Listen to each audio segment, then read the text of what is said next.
Good morning and welcome to The Specialist View. I'm Helen Cawthra, Head of National Accounts. I hope you enjoyed the video at the start. It's a huge milestone for us this year as we celebrate our 30th anniversary, and very timely as today we'll be discussing the BuyToLet market, how it's evolved over time and how the demand for limited company BuyToLet mortgages continues to grow. I'm delighted and extremely fortunate to be joined by Richard Blanco from the NRLA. Richard is an experienced landlord himself and started buying property in 2003, building up a portfolio of rental homes. As well as presenting the podcast Listen Up Landlords, Richard writes and comments on important housing issues in the national and trade press. Richard, a very good morning to you. Thanks, it's great to be here. Thank you for joining us. So, as I've mentioned there, sort of looking back over time, from your perspective and with your experience, obviously from the NRLA, as an experienced landlord, how has the buy-to-let market evolved if we look at the past decade? Well, hugely, hasn't it? I was thinking earlier about the days when we used to just need a 15% deposit, and the stress test was just pay rate times 125%. Of course, all of that changed in the last decade, and I think that's what has fundamentally changed the market. We had the introduction of Section 24 finance arrangements from George Osborne in kind of 2015, 2016, and also additional stamp duty. So that really changed the proposition, I think, in many ways for landlords. And then the PRA changes to underwriting standards in 2017, which introduced tougher stress tests. So that's, I think, when brokers really came into their own. Your broker couldn't just do a bit of buy-to-let on the side. They needed to really know what the buy-to-let market was about and to understand all of the complexities of it. We've seen the size of the PRS reach about 19-20%. So it's peaked over the last decade. And remember, it was only something like 8% way back in 1992. So it has grown substantially. But we've also seen hostility from government, from the last government and from this government, really, where taxation has been quite harsh. And there's been a sense that government's not very keen on supporting landlords with buy-to-let properties. Incredibly frustrating for those of us in the business because, we really care about our customers. We provide 4.6 million households with their homes. And those of us who feel passionate about the sector, I think, have struggled to maintain our sense of optimism and positivity, I think it has to be said. There are still people coming into the business, of course, and I'm always keen to try and encourage those that do. But I think what we've seen is people who want to come into landlordism these days really have to be on top of all of the regulation and bring a certain level of professionalism to their business, which is no bad thing, of course. Yeah, absolutely. I think times have changed a lot, as I say, if we look back there. And we've seen a notable shift towards landlords operating in that sort of limited company space. What would you say are the main drivers behind the trend, and what should brokers be doing to help landlords navigate that? Yes, I mean, company buy-to-let has been driven by those Section 24 changes because, of course, it's quite difficult to make a profit in many instances if you own properties personally now. Particularly in the last budget, we've had income tax rates being put up by an extra 2% for landlords. Certainly I think people buying properties now are tending to buy through companies. I looked at the stats from Pegasus, which does research for the NRLA, and 63% of purchases are now with a limited company, according to landlords in that research. 20% of landlords in that NRLA research own properties through limited companies. So it's very much the taxation situation, I think, that's driving the increase in limited company products. I think in terms of what landlords need from brokers is they really need brokers to understand the tax implications of owning personally and owning through a limited company. And that can be complex. There's also issues around inheritance and who property is being passed on to and whether that's more beneficial through a limited company and so on. I think some of the benefits of limited company ownership is that it can feel a bit more business-like. It can feel like you're discreetly putting those properties into a business. That business can then employ staff, etc., if you want to expand. And I think it's very much the way forward, really, company buy-to-let. You also have the advantage that the stress test is usually 125%. So that can be advantageous in terms of how much finance you can raise for a particular deal. Fantastic.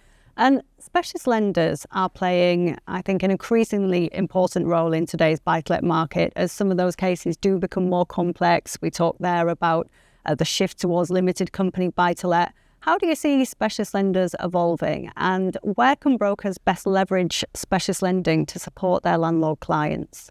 I think specialist lenders really came into their own, certainly after the 2008 crash, of course, but very much when the PRA changed the underwriting standards from 2017 onwards.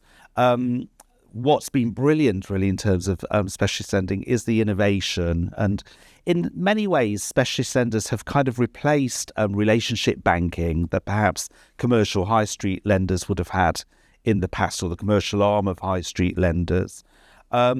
So I think specialist lenders are playing a really important role. And it's very interesting to see how some of the vanilla mainstream lenders, high street lenders, have tried to move into the space that specialist lenders are in, and sometimes struggle. Of course, the way, say, Barclays have done it is sort of working with Kensington, and Kensington's part of Barclays, and that's a very sensible way, I think, to operate. I think what I'd like to see from brokers is just to make sure that they really do think creatively about all of the options. I still work with a few small building societies, and I think it's important to try and get the best rates. Sometimes people get frustrated around things like arrangement fees and so on. So I know there's a lot of innovation coming from specialist lenders in that area, but it's important that brokers really do work hard, I think, to try and get the best product for their clients. So the first phase of the Renters' Rights Act will be in place as from Friday, after a lot of talk over the years and a few different names in there. What do you see being the biggest areas of uncertainty for landlords, and how can brokers and lenders help to support? Yeah, I think some of the biggest challenges are going to be for student landlords. There are some aspects of the Renters' Rights Act that are plain stupid, really, in my view. I mean, for example, the fact that the grounds for eviction for student tenants will only apply to HMOs. Now, there are 1 or 2 bedroom flats where perhaps postgraduate students live, or perhaps someone lives with their partner, or someone who's got a child. Why can those properties not come into the kind of remit of what the government sees as student lets? So that's going to be very frustrating. Potentially, we're going to lose a third of student properties because of that. Foolish bit of policy, I think, from government. I think landlords are worried as well about the letting ban when selling. So if you do evict the tenant because you want to sell and then you can't let again for 12 months, well, what happens if the market is slow? You really cannot get a buyer. It's going to be very tricky for landlords because they're potentially going to have to pay the mortgage for 12 months with no rent coming in. I think there are questions for lenders there. And there are also questions for in terms of the housing crisis and too many empty properties, really. So I think that is foolish policy too. I would really encourage landlords to use trade bodies like the NRLA to help them with compliance.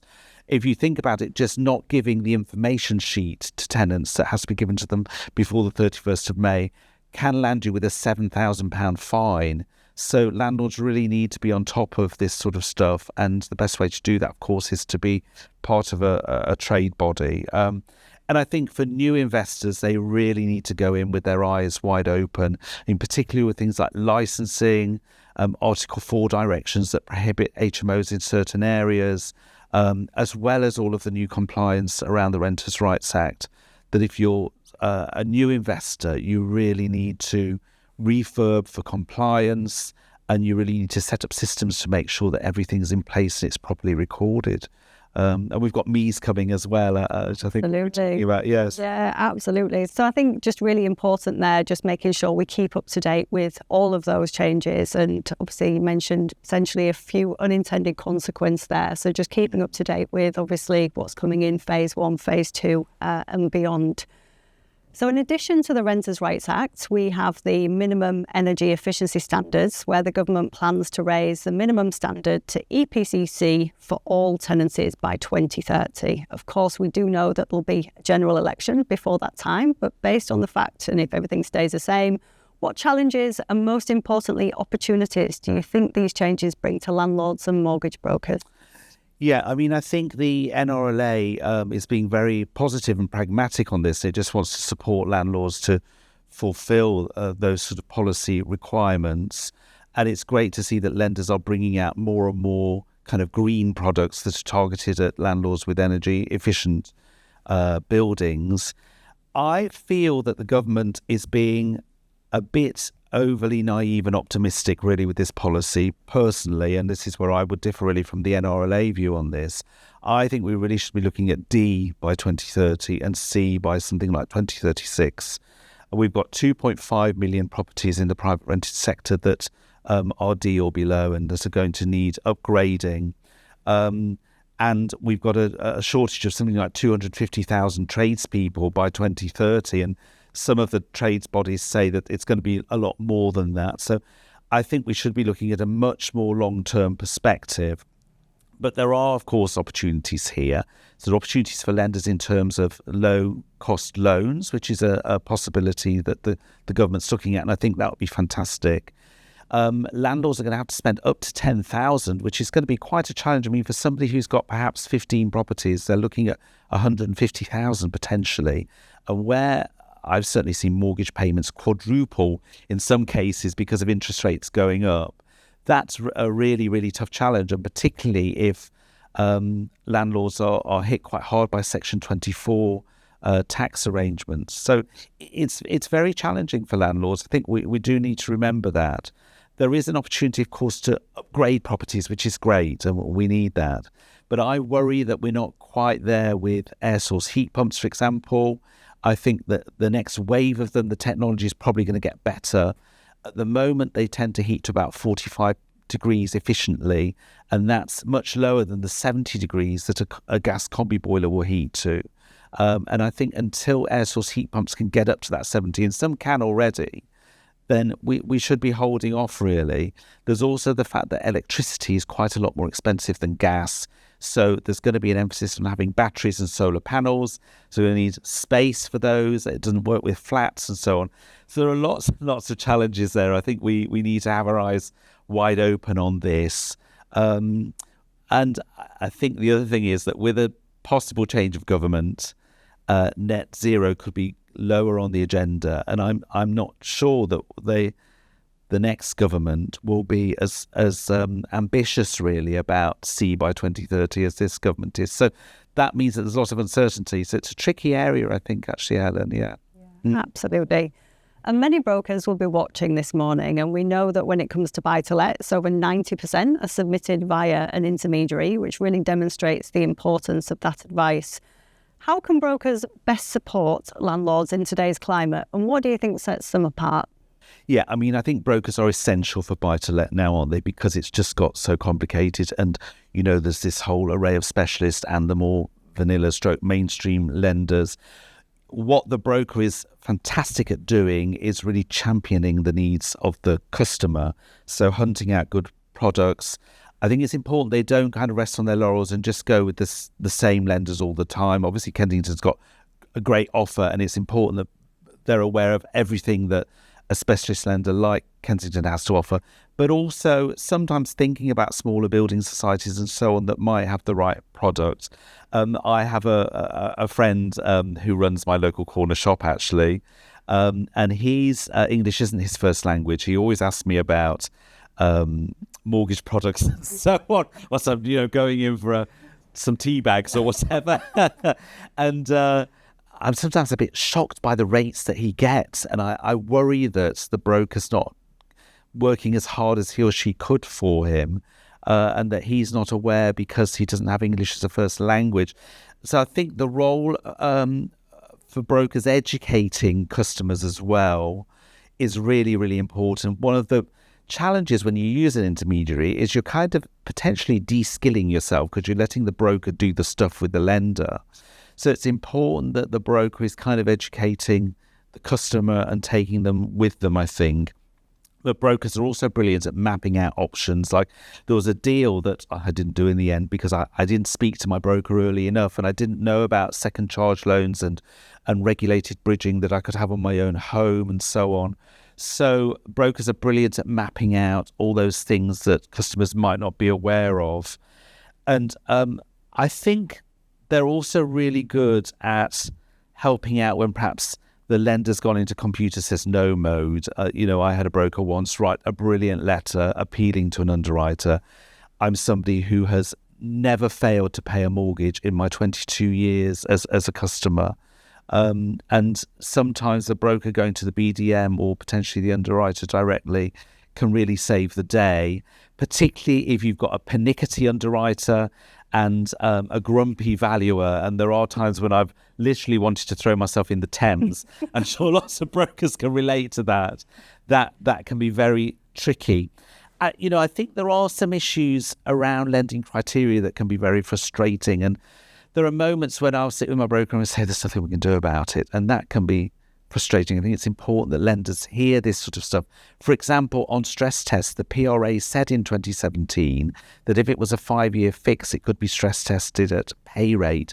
Well, it's taken something like 8 years for lenders to get to that, I think, and some lenders still are not doing that.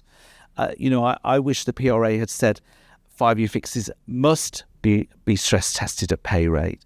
And also with like-for-like remortgages, they are outside the scope of those underwriting changes from 2017, and we still haven't seen that really being implemented by some lenders. So I think specialist lenders really can afford to kind of look again at that criteria and offer customers kind of the full scope of what could be available, because there's nothing more frustrating than when you just can't quite get to that amount that you want to borrow, even though you know the rental income's going to be enough, you know that your own personal income's going to be enough. There are other things, like, for example, on credit checks, where I pay off all of my credit cards at the end of the month. And I use my one particular card for everything because I get Avios for cheap flights and upgrades. So the lender says, oh, you've got 5,000 on that credit card.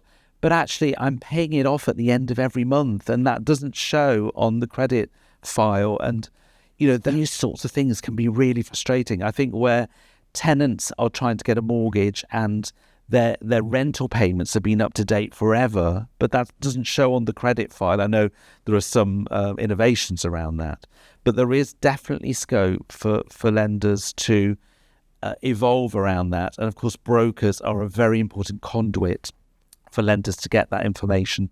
Yeah, absolutely. I think that links back to earlier when we were sort of saying things can be a little bit more complex now, and their expertise continues to be incredibly important. Yes. And finally, if we were to fast forward 10 years, so a bit of a crystal ball moment here, what do you think the buy-to-let market might look like then? And will limited company continue to play an important part, do you think? I think limited company will become the norm if the tax arrangements remain the same. And it's great now that lenders like Kensington more or less have the same rates for personal and limited company, and a lot of specialist lenders do. So I hope we'll see that more. I hope we might see with kind of the more vanilla lenders that kind of 1% gap between personal and limited company products. I hope we might see that shrink a bit, and there'll be more competition. Of course, there's more and more limited company borrowing, then, and as that becomes more and more the norm, then hopefully we will see increased competition. I think we will see a more professionalised sector, because really you've got to be on top of the regulation to survive. Otherwise, you're going to face fines. We're going to see probably a more energy efficient sector eventually. I think it's going to take longer than the current government hope. It is quite hard to plan because we don't know where the politics are going to be, of course. I hope there will be more innovation. I mean, I'd like to see more innovation around HMOs, for example. I'd like to see differentiation between shared house HMOs and bed-sit type HMOs, particularly some of the more vanilla lenders like small building societies just don't like HMOs. But the reality is, in London, that's how young people live. They live in shared houses, and there's no difference really between a shared house HMO and a kind of family occupied HMO. And I'd like to see a bit more innovation in that space. So I hope that lenders will continue to connect really with customers to understand how the market is shifting. Sometimes I think lenders can be a little bit behind what's actually going on in the market. And I think anything that lenders can do to retain that sort of connection with landlords and understanding of what they need and how they feel about stuff, it will be really, really important. Absolutely. Richard, that's been incredibly insightful. Thank you so much for your time. Many thanks. While I have you all, I'd like to take the opportunity to provide you with a short business update. 2025 was a very strong year for Kensington, with total lending up 88%. We saw significant growth in BuyToLet and continue to be a highly competitive lender in the limited company BuyToLet market. We've maintained strong service levels, reviewing 100% of documents within 1 working day, and we continue to deliver excellent application to offer times. Our specialist teams, including BuyToLet, ensure your cases are handled by experienced underwriters. We've recently welcomed 38 new underwriters across the country, bringing valuable local knowledge to support our manual underwriting approach. Being a subsidiary of the Barclays Group provides us with access to retail funding, which helps us remain competitive on pricing, even during periods of heightened volatility and frequent repricing, as we've seen in recent weeks. Where product changes are required, we always aim to provide 48 hours notice. You may have seen we recently released our first BuyToLet barometer results. The survey focused on limited company landlords and the long-term outlook for the market. The findings revealed strong underlying optimism in the UK rental market. Nearly 9 in 10 landlords are feeling confident about the outlook for the year ahead. 53% plan to maintain the size of their portfolio over the next 12 months, while 38% intend to expand. If you haven't already seen it, the report can be found on our website, and we'll be repeating the research later in the year and seeing how or if attitudes have changed in that time. For now, thank you for joining, and we'll see you next time on The Specialist View.